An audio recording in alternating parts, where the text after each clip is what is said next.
Ang alamat ng singkamas.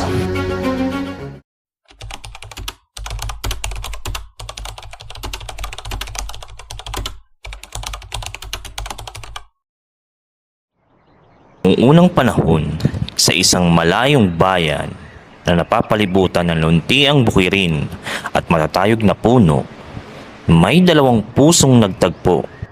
Isang pag-ibig na susubok sa agos ng kapalaran. Sa bayang iyon, ang bawat araw ay payapa. Ngunit sa ilalim ng katahimikan, may isang kwento ng pag-ibig na hindi malilimutan kailanman. Naroon si Singka, isang dalagang ubod ng ganda. Ang kanyang anyo ay tila hinulma ng langit, maputi, maamo at kahanga-hanga. Maraming binata ang nagmula pa sa iba't ibang nayon upang manligaw sa kanya. Mayayaman, makapangyarihan at kilala sa lipunan. Ngunit sa kabila ng lahat, wala ni isa ang tumibok sa kanyang puso. Sa kabilang dako ng bayan, naroon si Amas, isang binatang payak ang pamumuhay. Walang kayamanan, ngunit sagana sa kabutihan. Siya ay masipag, magalang, at lubos na mapagmahal sa kanyang pamilya.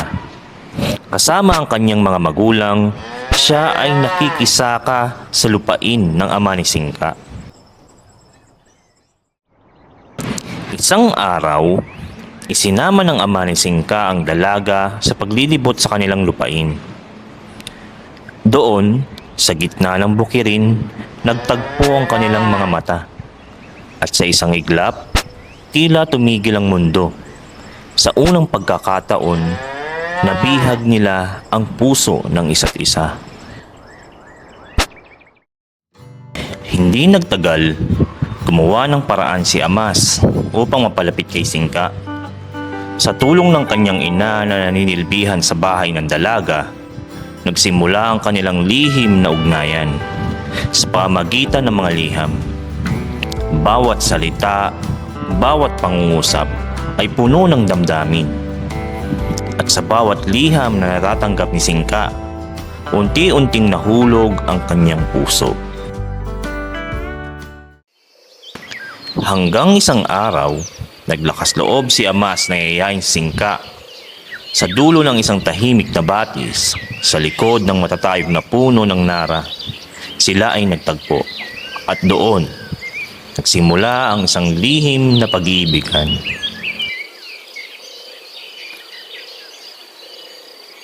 Mula noon, palihim silang nagtatagpo. Saksi ang kalikasan, ang mga puno, ang mga ibon, at ang agos ng tubig sa kanilang pagmamahalan. Sa piling ng isa't isa, nalilimutan nila ang agwat ng kanilang buhay. At sa bawat sandali, lalo lamang tumitibay ang kanilang pangako.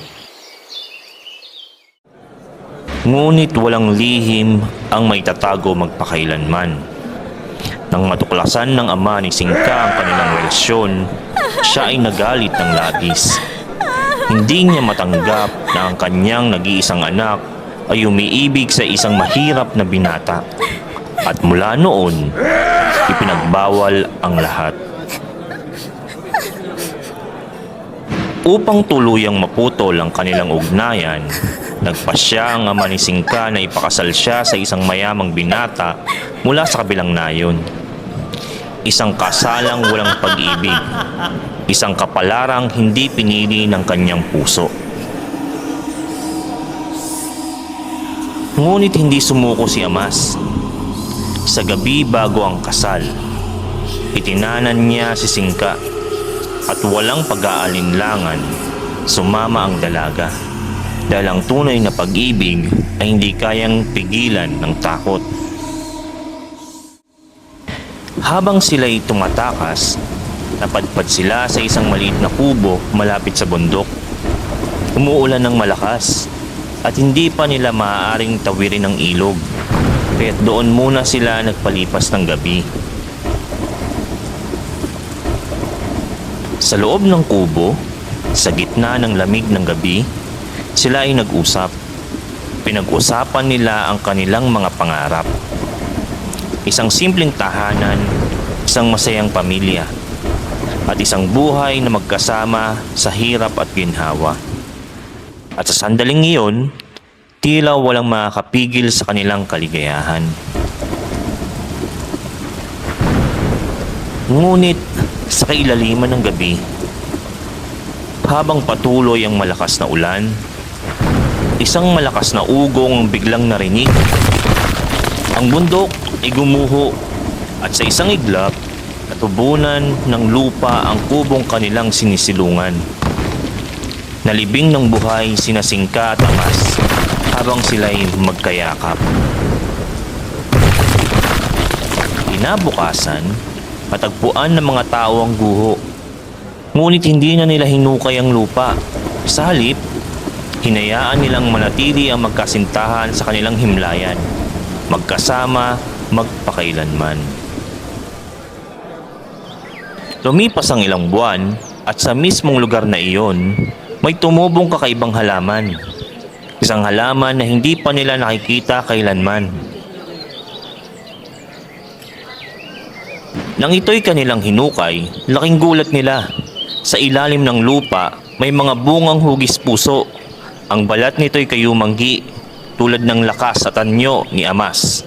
Ang laman nito'y maputi, tulad ng kagandahan at kadalisayan ni Singka. At kapag kinain, ito'y matamis at nagbibigay buhay. At mula noon, tinawag nila itong Singkamas, isang pangalan na isinilang mula sa dalawang pusong nagmahalan. Isang alaala ng pag-ibig na hindi kailanman namatay. Dahil ang tunay na pag-ibig, kahit natabunan ng lupa, ay patuloy na nabubuhay sa puso ng bawat isa.